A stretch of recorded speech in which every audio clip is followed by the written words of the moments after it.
हमारी ये एकता मंच पर नहीं, आंदोलन में बनी है, जनगण मन यात्रा के दौरान बनी है।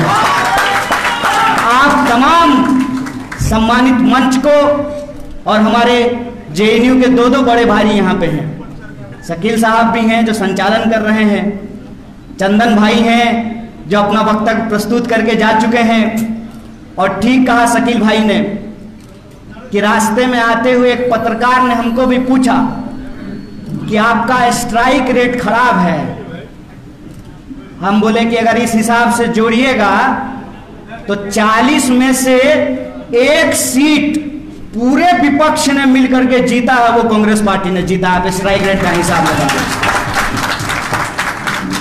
तो हमारे सम्मानित एमपी महोदय, आप तमाम बड़े भाइयों का और अपनी बहनों का, आप सभी साथियों का मैं हार्दिक अभिनंदन करता हूं, आपका स्वागत करता हूं। और आपने मुझे इस परिवार में स्वीकार किया है, यह बड़ा मुश्किल होता है। एक परिवार से छोड़ करके जब आप दूसरे परिवार में जाते हैं तो लोग कहते हैं एडजस्ट करने में समय लगता है। यह समय हमको बिल्कुल यहां पे नहीं लग रहा है। जितनी सौहार्दता से आपने हमको स्वीकार किया है, गले लगाया है, हम आपके प्रति अपना आभार व्यक्त करते हैं, आपको धन्यवाद करते हैं। दोस्तों, आप सब जानते हैं यहां हमारे 2 साथी गुजरात से आए हुए हैं। दोनों साथी ने बताया कि आज उनकी मीटिंग थी राहुल गांधी जी के साथ गुजरात को लेकर के। हम लोग रास्ते में आते हुए चर्चा कर रहे थे और एक बात पे हम लोगों की सहमति बनी कि देखो भाई, खाली गुजरात में हराने से काम नहीं चलेगा। जब तक बिहार में भाजपा को पानी नहीं पिलाओगे तब तक मुकम्मल लड़ाई कामयाब नहीं होगी। और यह बात मैं इसलिए कह रहा हूं कि बिहार की धरती ज्ञान की धरती है। भगवान महात्मा बुद्ध को यहीं पे ज्ञान मिला है। बिहार की धरती तपस्या की भूमि है, तप की भूमि है। चाणक्य भी यहां पैदा हुए और आप पावापुरी जाकर के देख लीजिए, जैन मुनियों की तपस्या की ये भूमि मानी जाती है। और बिहार की धरती परिश्रम की भूमि है। ज्ञान, तपस्या और परिश्रम की भूमि है बिहार। और जब मैं परिश्रम की बात करता हूं तो आप दशरथ मांझी का नाम याद रखिएगा। एक हथौड़ी और छेनी लेकर के उस इंसान ने पहाड़ काट करके रास्ता बना दिया। यह बिहारी होने का मतलब होता है। बिहार वो भूमि है। मैं अपने गुजरात के दोस्तों को कहना चाहता हूं कि आपके यहां पोरबंदर में मोहनदास करमचंद गांधी पैदा हुए थे, लेकिन वो गांधी जब बिहार की इस ज्ञान, तपस्या और परिश्रम की भूमि पे आए तो हमने उनको महात्मा बना दिया। ये बिहार की भूमि है। ये बिहार की भूमि है कि आप कोई दौर उठा करके देख लीजिए, इतिहास का कोई दौर उठा करके देख लीजिए, बिहार के बिना इस देश का इतिहास पूरा नहीं होता है। खुशी की बात है, थोड़ी अफसोस की भी एक बात है। कल श्री बाबू की जयंती थी। श्री बाबू ने जो है एक रिकॉर्ड बनाया था सबसे ज्यादा दिनों तक मुख्यमंत्री होने का। श्री बाबू जो काम करके चले गए, उनका रिकॉर्ड अभी तक बीट नहीं हो पाया है। और हमारे कुछ दोस्त पूछते हैं कि बिहार को कांग्रेस पार्टी ने क्या दिया। बिहार को बिहार कांग्रेस पार्टी ने बनाया, इस बात को हमको गर्व से स्वीकार करना है।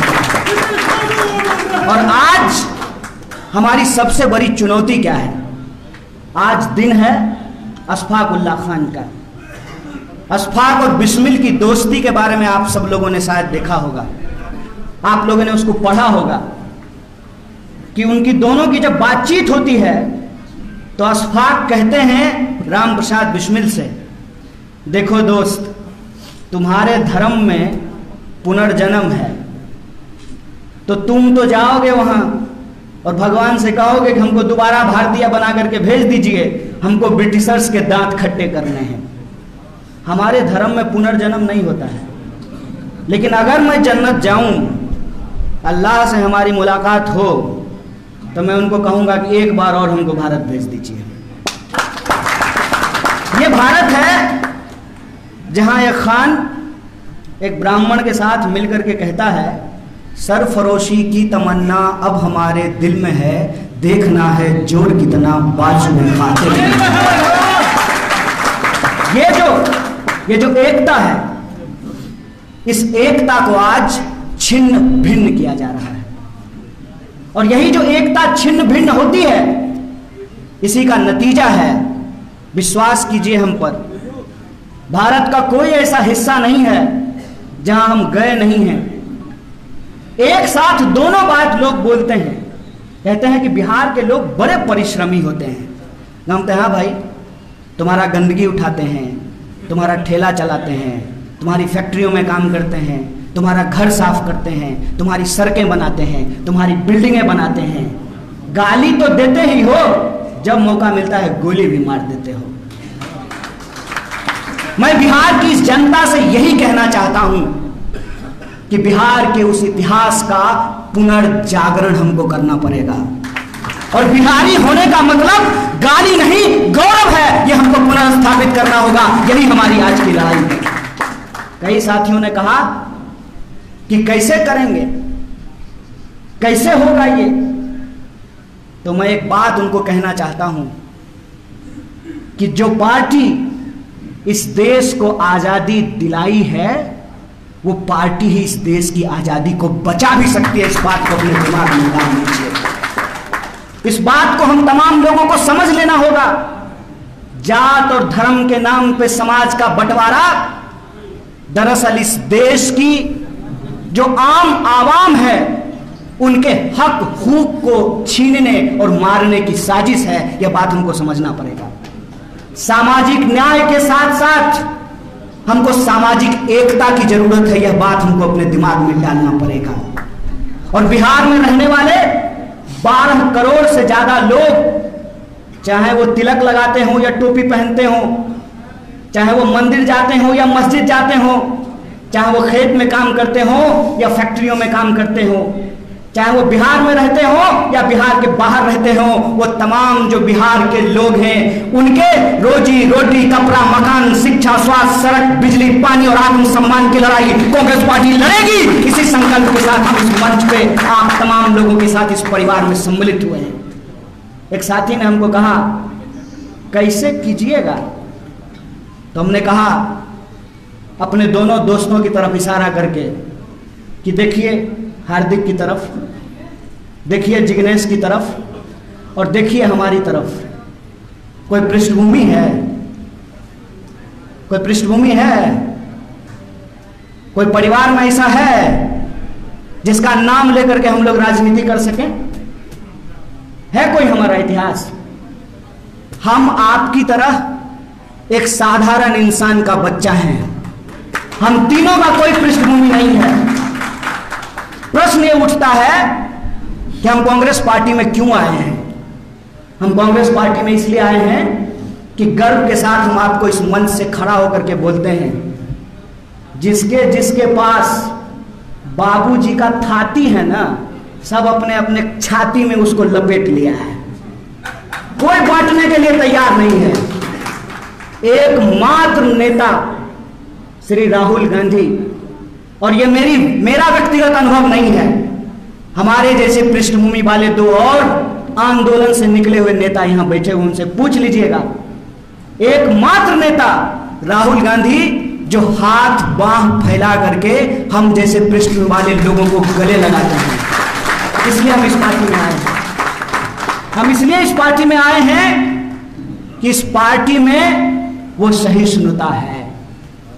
इस पार्टी में वो सहिष्णुता है कि आप जय भीम भी बोल सकते हैं और जय सरदार भी बोल सकते हैं।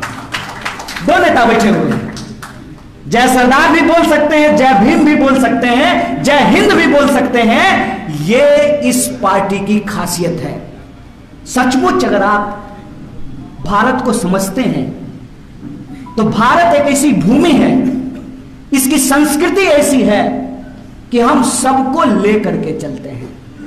इसीलिए तो कहते हैं कि यह विविधता में एकता वाला देश है, और उस विविधता को अपने आप में अगर कोई समेट करके चल सकता है, वो बगीचा, वो बगिया कोई है तो वो कांग्रेस पार्टी है, जहां हर रंग के फूल खिल सकते हैं। इस गुलदस्ते में हर रंग का फूल खिल सकता है। इसीलिए हमारी यह समझदारी है कि अगर इस देश में लोकतंत्र के प्रति आपकी चिंता है, अगर आपको सचमुच किसी मरते हुए इंसान को देखकर तड़प होता है, आपको सचमुच लगता है कि हमारा देश झूठों के हाथ में चला गया है, तो सदाकत का मतलब सच्चाई होता है। आइए हमारे साथ हाथ मिलाइए, ये वो वक्त है कि मिलकर के इसके खिलाफ लड़ा जाए। बिल्कुल साफ समझ है, कोई इफ बट नहीं है, कोई तू मैं नहीं है, बिल्कुल सीधी बात है। जो भाजपा से लड़ना चाहते हैं वो कांग्रेस पार्टी के साथ होंगे, और जो कौन सतली पुताव करना चाहते हैं वो यही गुनागणित करेंगे। राष्ट्र कवि दिनकर ने एक बात कही है, दो न्याय अगर तो आधा दो, उसमें भी यदि बाधा हो तो दे दो केवल 5 ग्राम, रखो अपनी धरती तमाम। हम पार्टी के तौर पर सिर्फ अपने हक की बात कर रहे हैं, और दुख की बात यह है कि एक पढ़ा लिखा इंसान लठैत की भाषा बोलता है, और हमारे प्रभारी के बारे में उनको मालूम नहीं है कि ये कौन है। ये जो आपके बीच में बैठे हुए इंसान हैं, मैं इनके बारे में आपको बताता हूं कि अगर इनके जैसे लोग कांग्रेस पार्टी में नहीं होते तो हमारे और जिग्नेश जैसे लोगों को कांग्रेस पार्टी में आने का हिम्मत नहीं होता है। ये वो इंसान हैं जिनके चलते वेदांता का 50,000 करोड़, सुनना बैठा लीजिएगा संबित पात्रा की तरह, 50,000 करोड़ का प्रोजेक्ट बंद कर दिया कांग्रेस पार्टी के शीर्ष नेतृत्व ने आदिवासियों के हक और अधिकार के लिए। और ये जिनके प्रवक्ता इनके खिलाफ बोल रहे हैं, मैं उनसे कहता हूं कि अपने आका से जाकर के पूछिएगा ड्राइंग रूम में कि भक्त चरण दास कौन है, पूछेगा उनको कि कौन है। समाजवादी आंदोलन के रीढ़ चंद्रशेखर जी की सरकार में ये मंत्री रहे हैं। किसी के लिए कुर्सी बड़ा खेला होगा, लेकिन मैं आज भी कहता हूं ये भारत है, बेईमान लोग यहां पे होंगे, लेकिन ये धरती आज भी त्याग, तपस्या और ईमानदारी से चल रही है। इस पे भरोसा रखिए। मैं आपको कहता हूं कि अपने लिए इस बात पे भरोसा रखिए, और इस बात के लिए भरोसा रखिए कि कोई भी चीज ऐसे नहीं मिलती है भाई साहब। ऐसे ही सबका वोट बराबर हो गया है। शकील भाई का वोट एक, चंदन भाई का वोट एक, राकेश भाई का वोट एक, कन्हैया का वोट एक, ऐसा ही वोट हो गया है। प्रतिमा जी का वोट एक, पूनम जी का वोट एक, ऐसा ही बराबर हो गया है। सोच के देखिएगा, समझ करके देखिएगा, ये साधारण चीज नहीं है। और आज वोटों को लोगों ने गुना गणित में फंसा दिया है। वोटों के गुना गणित से ऊपर उठ करके हमको बिहार के मुस्तकबिल के बारे में सोचना पड़ेगा। इसलिए आज हम इस धरती पर आए हैं, इसीलिए आज हम यहां जब सभा कर रहे हैं तो किसी के ऊपर हम अनावश्यक टिप्पणी नहीं करना चाहते हैं। जनता के अदालत में जनता के सवालों को लेकर सिर्फ चुनाव में नहीं, चुनाव से पहले भी और चुनाव के बाद भी उनके दुख दर्द में, उनकी न्याय, एकता और बराबर की लड़ाई में जो शामिल होगा वही उसका नेतृत्व करेगा। ये बिहार की जनता को चुनना पड़ेगा। जो लोग चुनाव को समीकरण बना दिए हैं उनसे हम एक सवाल पूछना चाहते हैं। कोरोना का बीमारी जात पूछ करके हो रहा था? नहीं नहीं नहीं नहीं, ये जो है पंडित जी का लड़का है, इसको को नहीं होते हैं। नहीं नहीं नहीं, ये तो जो है दलित है, इसको हो जाते हैं। जात पूछ करके कोरोना होता है। डेंगू का मच्छर आपके कान के पास आता है, पहले आपका उपनाम पूछता है, बताओ कौन जात हो, कौन जात, उसके बाद काटता है। कब तक पूर्वक बनाइएगा जी, कब तक पूर्वक बनाइएगा? कांग्रेस पार्टी नहीं है सत्ता में, बिहार की सत्ता में कांग्रेस पार्टी नहीं है। कांग्रेस पार्टी से जिन लोगों ने सत्ता छीनी थी, बिहार की जनता जब उनके घर पे जाते हैं लोग वोट मांगने के लिए, तो पूछे ना कि बताओ क्या दिए हो हमको 30 साल में। ये सवाल उनसे पूछना चाहिए, नहीं पूछना चाहिए। खाली आत्मसम्मान होता है, खाली आत्मसम्मान होता है। माथा पर टोकरी लेकर के जाएंगे नौकरी करने के लिए, तो मन होगा तो 2 रुपया जो है हमारा श्रम हमको देगा, और मन होगा तो हमको गाली देगा। देखिए कश्मीर में गोली दे रहा है, कौन लेगा इसकी जिम्मेवारी भाई? इलाज कराने के लिए बाहर जाएं, पढ़ने के लिए बाहर जाएं, रोजगार के लिए बाहर जाएं, और वोट देने के लिए, आप वोट लेने के लिए आप हमारे घर में आइएगा। बोलिए इनको झाड़ू मार करके भगाना चाहिए, नहीं भगाना चाहिए? यह सवाल है। इसीलिए मैं बिहार के नौजवानों से खास करके यह अपील करना चाहता हूं कि बिना मतलब के किसी दुविधा में मत रहिए। आमने सामने की लड़ाई छिड़ चुकी है। एक तरफ वो लोग हैं जिन्होंने आजादी के आंदोलन के दौरान अंग्रेजों के साथ चाय पे चर्चा की थी, एक तरफ हम हैं कि हमारे पुरखों ने इस देश की आजादी के लिए अपनी जान गंवाई है। आपको पता है मुझे क्यों नहीं लगता है कि मैं दूसरे परिवार में आया हूं? मैं पहले भी सदाकत आश्रम आ चुका हूं। मेरे गांव के, मेरे परिवार के लोग, पूरा का पूरा परिवार सदाकत आश्रम में रहता था। मैं उस भूमि से आता हूं। अजीब संयोग है कि हमारा ताल्लुक उस परिवार से है कि कांग्रेस पार्टी के शीर्ष नेता रामचरित्र बाबू भी उस घर में पैदा हुए, और कम्युनिस्ट पार्टी के भी शीर्ष नेता चंद्रशेखर बाबू उसी घर में पैदा हुए। हम उस गांव से आते हैं। हमको असल में समझ में आती है कि विपक्षी एकता क्या होती है।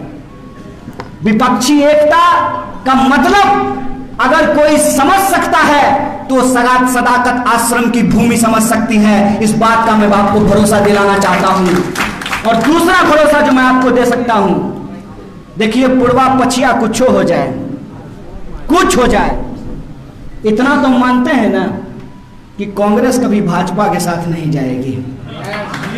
बोलिए, खुल के बोलिए, कुछ हो जाए। अरे हो सकता है 2-4 गो सिंधिया निकल जाए, क्या दिक्कत है? क्या कांग्रेस पार्टी कभी भाजपा के पास जा सकती है? और एक इतिहास और बता देते हैं, सीना ठोक के बोलते हैं, कल से प्रवक्ता जवाब दें कि कांग्रेस पार्टी को छोड़ करके कौन ऐसी पार्टी है जिसने भाजपा के साथ गला नहीं मिलाया है? बोलिए, बोलिए, इस सवाल का जवाब दीजिए। और आखिरी बात बोल करके मैं आपकी बात खत्म करूंगा। मैं बिहार के तमाम वो लोग जिनको बिहारी होने पे गर्व महसूस होता है, बिहार के वो तमाम नौजवान जिनको लगता है कि बिहार का मुस्तकबिल बदलना चाहिए, जब हम जाएं तो लोग सम्मान के साथ कहे कि अरे आइए आइए, आप तो बुद्ध की ज्ञान भूमि से आए हैं, अरे आइए आइए, आप तो चाणक्य की भूमि से आए हैं, अरे आइए आइए, सामाजिक न्याय के बड़े पुरोधा जगदेव प्रसाद और कर्पूरी ठाकुर की भूमि से आए हैं, अरे आइए आइए, आप तो दशरथ मांझी की धरती से आए हैं, अरे आइए आइए, आपके यहाँ तो 1942 के भारत छोड़ो आंदोलन में अंग्रेजों को दांतों तले उंगलियां चबानी पड़ी थी, आप उस क्रांतिकारी धरती से आए हैं। हम नहीं चाहते हैं कि हमारे श्रम के बदले हमको गाली और गोली मिले। इसीलिए मैं आप तमाम नौजवानों से अपील करता हूं कि इस पार्टी के साथ जुड़िए और हम इतिहास बदल करके दिखाएंगे।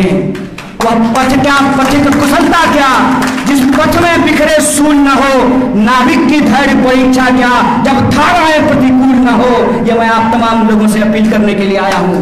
आज इस देश की आजादी अगर खतरे में है तो इस देश की सबसे पुरानी पार्टी जिसने लाखों लोगों की कुर्बानियां देकर इस देश को आजाद कराया था, उसकी आजादी को भी ये पार्टी बचाएगी। इसी संकल्प के साथ कि मिलकर के हम लड़ेंगे, इस संघर्ष को आगे बढ़ाएंगे और इस लड़ाई को हम जरूर जीतेंगे।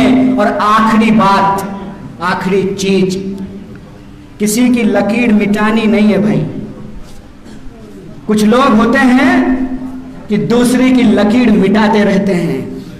हम आशावादी लोग हैं, किसान परिवार में पैदा लिए हैं। हम लोग किसी की लकीर मिटाएंगे नहीं, अपनी लकीर खींच कर दिखाएंगे।